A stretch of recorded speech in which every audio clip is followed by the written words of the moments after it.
بسم الله الرحمن الرحيم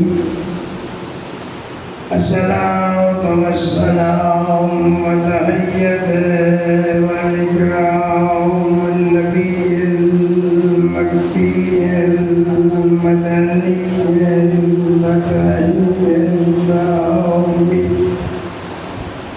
العبد المؤيد ورسول المسدد المصطفى الأمجد محمود الأحمد باللقاء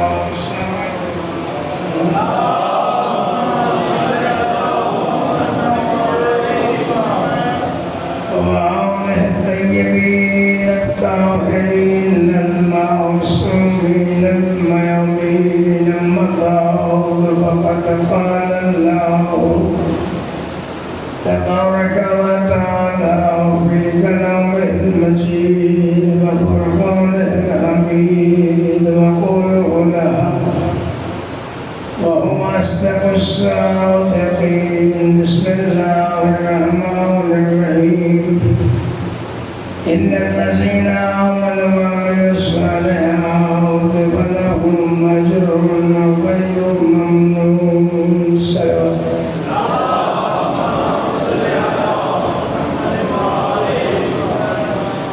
خالق کائنات بحق محمد وآل محمد والی مجلس کو جزائے خیر عطا فرمائے. آپ سب کو اپنے گھروں میں اللہ آباد و شاد فرمائے. پروردگار عشر محرم خیر و عافیت سے گزرے. سب عزاداران سید و شہداء مستورات بچوں کی اللہ حفاظت فرمائے.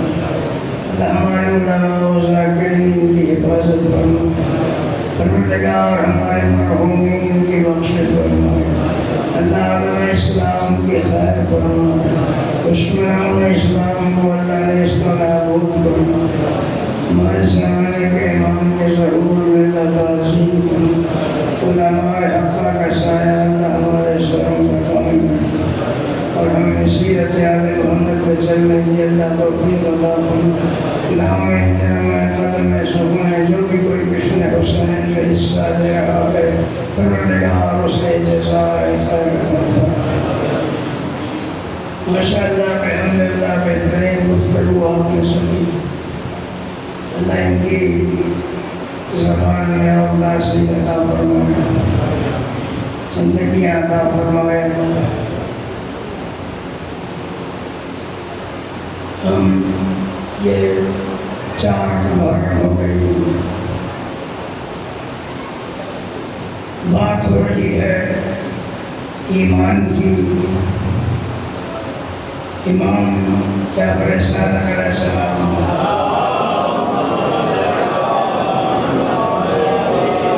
سے پوچھا گیا, سوال کیا ہے ان کے صحابی نے, مولا سکینہ کیا ہے؟ یہ جو قرآن میں الفاظ آتا ہے سکون, ہم نے ان پہ سکینہ نازل کی. تو امام نے فرمایا یہ سکینہ ایمان ہے. ایک صحابی پوچھتا مولا قربت الوسطیٰ کیا ہے؟ جو ایک کرسی میں آپ انفصام اللہ قربت الوسطیٰ کے الفاظ آتے ہیں مضبوط سہارا. امام نے فرمایا اس کے معنی بھی ایمان ہے. مولا کلمۃ التقویٰ کیا ہے؟ امام نے فرمایا اس کے معنی بھی ایمان ہے. یہ ایمان ایک ہے, ایمان ایک ہے عمل. یہی قرآن نے ہمیں بتلایا جگہ جگہ ان الذین آمنوا وعملوا الصالحات, جو ایمان لائے اور جنہوں نے نیک عمل کیے. یہ جو ایمان ہے نا اسے کہتے ہیں عقیدہ, اور دوسرا ہے عمل. انسان کا عقیدہ صحیح ہو, عمل میں غلطی ہو جائے معافی مل سکتی ہے, مگر عمل صحیح ہو عقیدہ صحیح نہ ہو تو پھر کوئی معافی نہیں. عمل کا آزادہ ہے. عمل کے لیے تم بندہ دنیا سے چلا گیا، نمازیں نہیں پڑھی، روزے نہیں رکھے، تم اجرت پہ اجارہ جسے کہتے ہیں توضیح کی زبان میں، اس پر اس کے اعمال آپ کروا سکتے ہیں، پیسے دے کے نمازیں پڑھوا سکتے ہیں، روزہ رکھوا سکتے ہیں، واجبات ادا کر سکتے ہیں. بندہ تیار کر کے اگر اس پہ حج واجب تھا اس کی طرف سے حج کروا سکتے ہیں. میں نے پڑھا ہے ایک کتاب میں کہ جو تھے نا آیت اللہ مرشی، انہوں نے جو وصیت لکھی اپنے بیٹے کو، اس میں لکھا میں حج نہیں کر سکا، استطاعت ہی نہیں ہوئی. اگر تمہیں استطاعت ہو تو میری طرف سے کسی کو حج پہ بھیج دینا. اور انہوں نے یہ بھی کہا تھا وصیت میں کہ یہ جو جانماز ہے میرا، اس پر میں نے 50 سال یا 60 سال نماز پڑھی اور نماز شب پڑھی. اسے میری قبر میں دفن کر دینا ساتھ ہی. تو یہ چیزیں آپ کروا سکتے ہیں، لیکن آپ 1 کروڑ روپیہ بقول علامہ ضمیر رفیع صاحب کے 1 کروڑ روپیہ بھی کسے دیں کہ یہ بریف کیس ہے، اس میں 1 کروڑ روپیہ ہے. وہ میرے والد ولایت علی کے قائل نہیں تھے.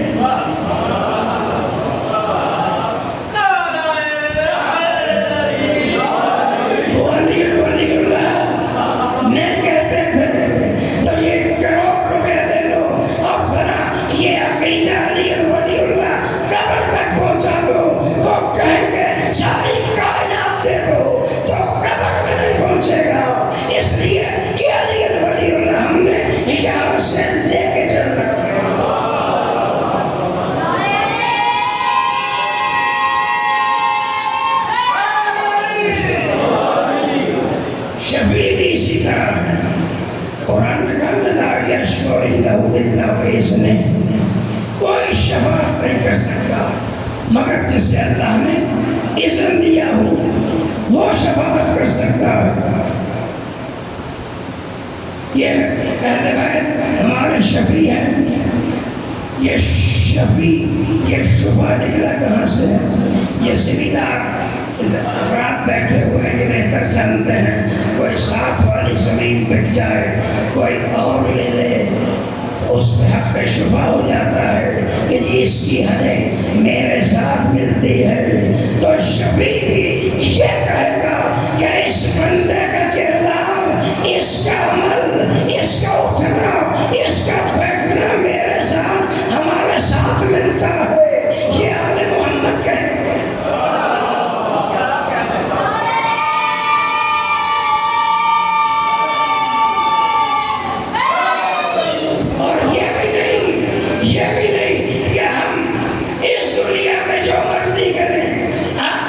شفاعت ہو جائے گی. شفیع کو یہاں سے ہمیں لے کے چلنا ہے. ان کی پیروی یہیں سے کرنی ہے. جس کی مثال میں آپ کو دوں، یہ ایک بندہ ہے، اس کی تربیت نہیں ہے، معذور ہے. وہ بیساکھیوں کا سہارا دیتا ہے. کیا وہ بیساکھی کب استعمال کرے گا؟ جب چلے گا راستے میں بیساکھی استعمال کرے گا. جب بیٹھ جائے گا تو پھر بیساکھی کی ضرورت نہیں ہے. ہم شفاعت کے لیے، نجات کے لیے، صحیح راستوں کے لیے چل رہے ہیں. تو ہمارے سامنے ایسی ہستیاں ہونی چاہیے کہ جو ہماری شفاعت اس نوبت پہ کرے، اس وجہ سے کرے کہ یہ ہمارے ماننے والے ہیں.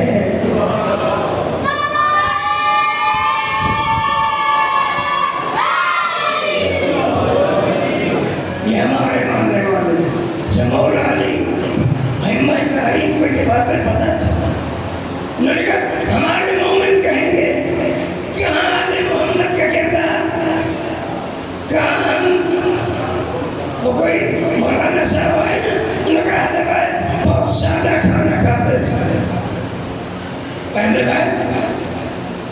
میرے بھائی رب نواز ذاکر اہل محمد ہمارے لیے قابل عزت، وہ مولانا صاحب آئے محرم پڑھنے کے لیے، نگاہ روایت کا کھانا کیا تھا؟ جو کی سوکھی ہوئی روٹیاں کھاتے تھے۔ وہ بانیان نے کہا سادہ مولوی ہے، ذرا دال وغیرہ دو۔ انہوں نے 2 دن دال دی، کیا کہتا ہے؟ کہتا ہے کہاں وہ کہاں ہم۔ اتنا بھی لذات نہیں ہونا چاہیے۔ سیرت آل محمد کو پتا تھا انہیں کہ ہماری سیرت نہیں اپنا سکیں گے، اس لیے کہ ہم متقی ہو سکتے ہیں، وہ متقین کے امام ہیں، ہم ہدایت پا سکتے ہیں، وہ ہادی ہیں۔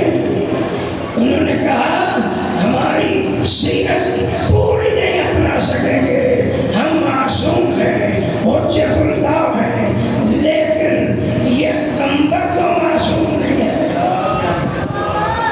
یہ میسن میں کمار تو معصوم نہیں، اس کی سیرت اپناؤ۔ آؤ ذرا کمبر کی بات سناؤں، ساری دنیا علی کو چاہتی ہے، علی کمبر کو چاہتے ہیں، یہ کردار ہے۔ ساری دنیا علی کو تلاش کرتی ہے، علی کمبر کو تلاش کرتے ہیں۔ بستر بچھائے علی کا تو کمبر، وضو کے لیے پانی لائے تو کمبر، مصلی بچھائے تو کمبر، کمبر سو جاؤ، مولا آپ تو سوئے نہیں، میں کیسے سو؟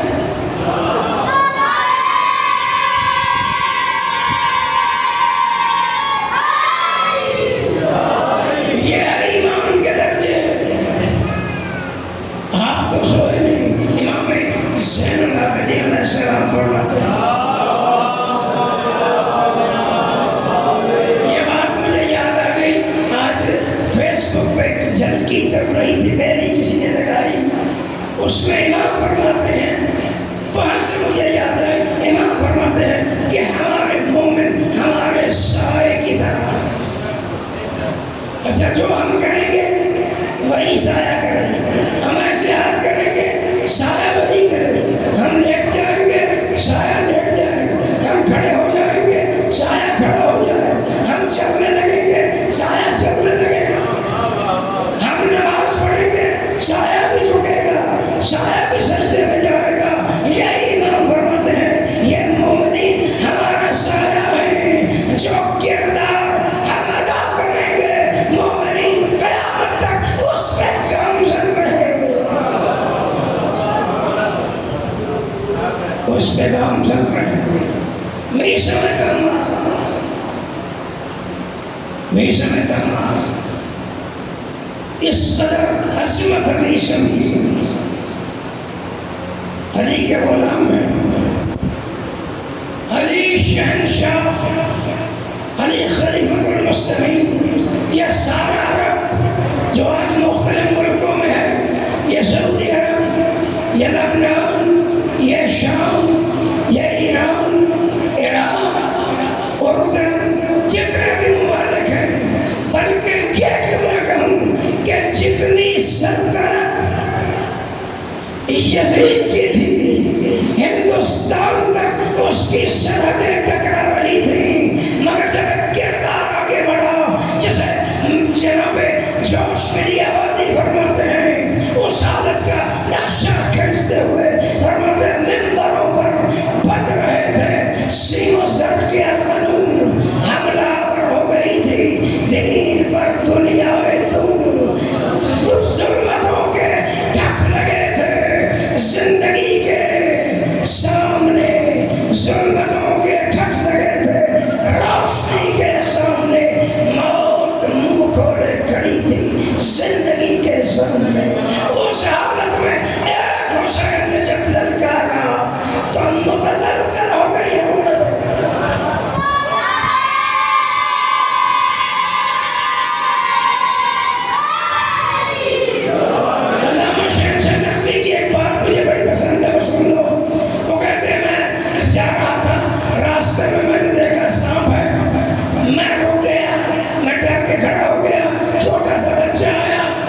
ذکر کرنا یہ مصنوعی ہے، اس نے اوپر پاؤں رکھ دیا، لیکن میرا بھی خوف دور ہو گیا۔ وہ کہتے ہیں وہ یزید جسے دنیا بڑا سمجھ رہی تھی، جناب زینب کے خطبوں نے اسے خاک میں ملا دیا۔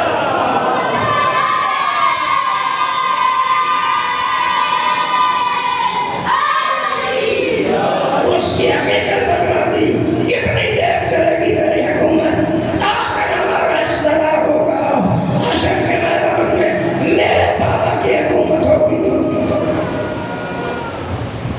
یہ ہے آل محمد کے کردار۔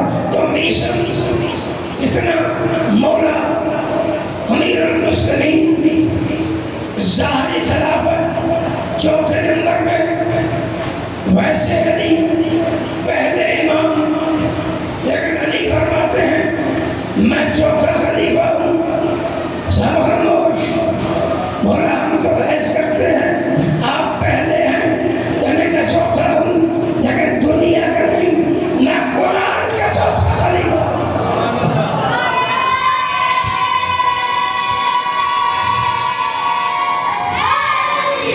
وَإِذْ قَالَ رَبُّكَ لِلْمَلَائِكَةِ إِنِّي جَاعِلٌ فِي الْأَرْضِ خَلِيفَةً۔ اللہ فرماتا ہے میں زمین ملائکہ، میں زمین پہ اپنا خلیفہ بنانے والا ہوں۔ بتلا رہا ہے پہلے دن سے میں بنانے والا ہوں، آخر تک یہی اصول رہے گا۔ قرآن نے کہا وَلَن تَجِدَ لِسُنَّتِ اللَّهِ لَا تَبْدِيلَ، اللہ کی سنت کبھی تبدیل نہیں ہوتی۔ دوسرا خلیفہ اللہ نے آواز دی یا داؤد انکا خلیفتاً فی الارض، اے داؤد تم زمین میں میرے خلیفہ ہو۔ دو خلیفے براہ راست بنائے، پھر اللہ نے شکایت بدلا، پھر موسیٰ سے کہا اعلان کرو۔ اس لیے جناب موسیٰ فرماتے ہیں یا ہارون اخلفنی فی قومی، ہارون میری قوم پہ سنو، خلیفہ ہے۔ جناب تیسرا خلیفہ ہارون تھا، جس کا اعلان اللہ نے موسیٰ سے کروایا، اور جناب موسیٰ کو تشبیہ دی محمد مصطفیٰ سے، اِنَّا أَرْسَلْنَاكَ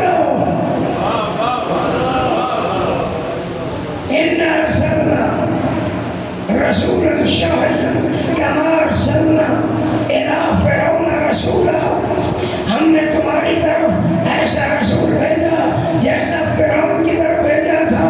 اور حضور فرماتے یا علی انت منی بمنزلت ہارون من موسیٰ، اے علی میرے ساتھ تیری وہ منزلت ہے جو ہارون کی موسیٰ کے ساتھ تھی۔ اسی طرح اللہ نے کہا میرے حبیب غدیر خون کے اعلان پر،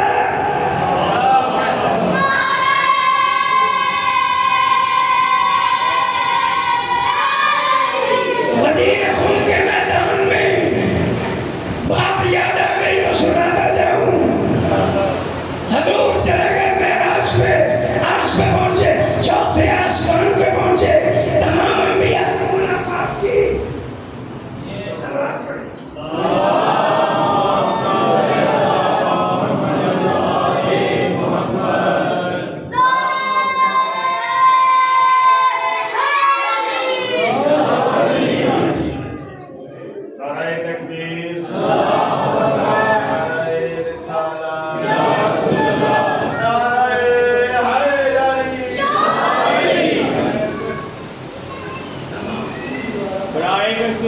محمد و آل محمد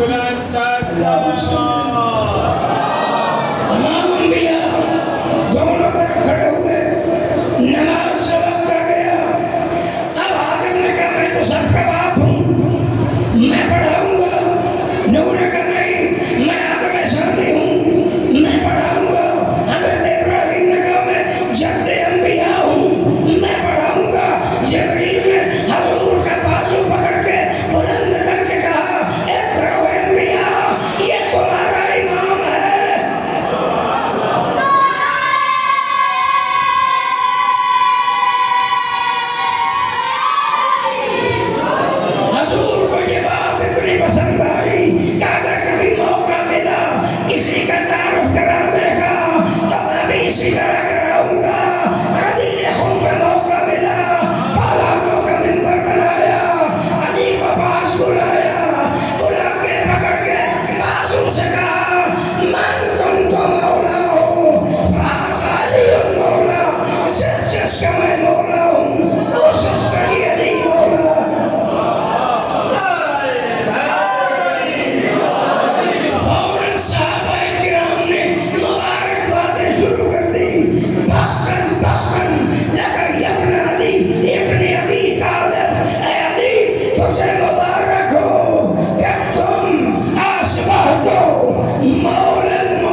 70 بار مولا کہا، ایک بار مولا نہ کہہ سکا،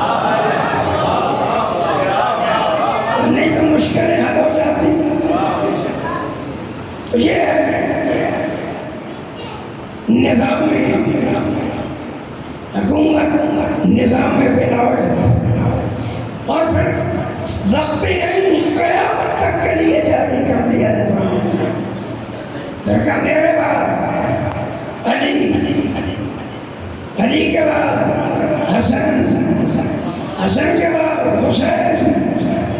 دامن وقت میں گنجائش نہیں، حسین گھر سے نکلے، حضور خطبہ دے رہے تھے، خطبہ بھی جمعے کا تھا، اس میں نماز بھی تھی، خطبے میں روزہ تھا، خطبے میں حج کا ذکر، خطبے میں زکوٰۃ کا ذکر، خطبے میں روزے کا ذکر، خطبے میں حلال، خطبے میں حرام، انبیاء کا تذکرہ، جنت کا تذکرہ، تمام خطبے کو روکا، روک کے حسین کو پکڑا، حسین کو لے کے آئے، گودی میں اٹھا کے حسین کو لے کے آئے۔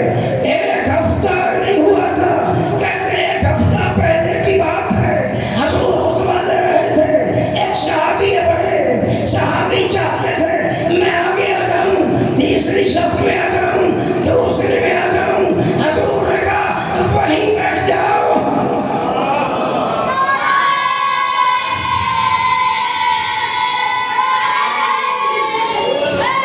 وہیں بیٹھ جاؤ۔ لیکن حسین کو لینے کے لیے حضور ممبر سے اترے، ممبر سے اتر کے حسین کو گودی میں اٹھا کے کیا کہا کہ سنو، اس کا دادا جنتی، اس کا نانا جنتی، حسین جنتی، اس کی ماں جنتی، اس کی نانی جنتی، اس کا بھائی جنتی، اس کا بیٹا جنتی، یہی پر نہیں ٹھہرے، پھر کہا جو اس سے محبت کرے وہ جنتی، اس پہ بھی نہیں ٹھہرے، فرمایا جو ان سے محبت کرنے والوں کے ساتھ محبت کرے وہ بھی جنتی۔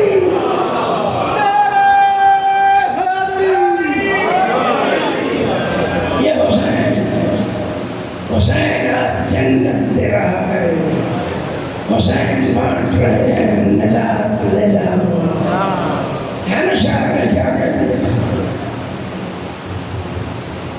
حسین میدان کربلا میں اکیلے، بی بی زینب نے کہا حسین تیرا بچپن کا دوست حبیب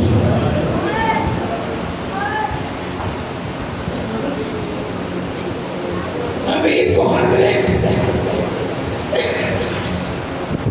حسین نے حبیب کو خط لکھا، فرماتے ہیں حبیب ابن مظاہر رجل فقیہ الطالب عند قرابت الحسین قرابت رسول اللہ۔ حبیب تو جانتا ہے میری رسول خدا سے کتنی قرابت ہے۔ بی بی زینب نے، عرب کا دستور تھا جب کوئی مشکل آ جاتی تھی، جب کوئی آسانی اور خوشحالی ہوتی تھی تو نام باپ کا لکھتے تھے، جب مصیبت آ جاتی تھی نام ماں کا لکھتے تھے۔ حسین نے نیچے لکھا من جانب کی جگہ لکھا حسین ابن فاطمہ۔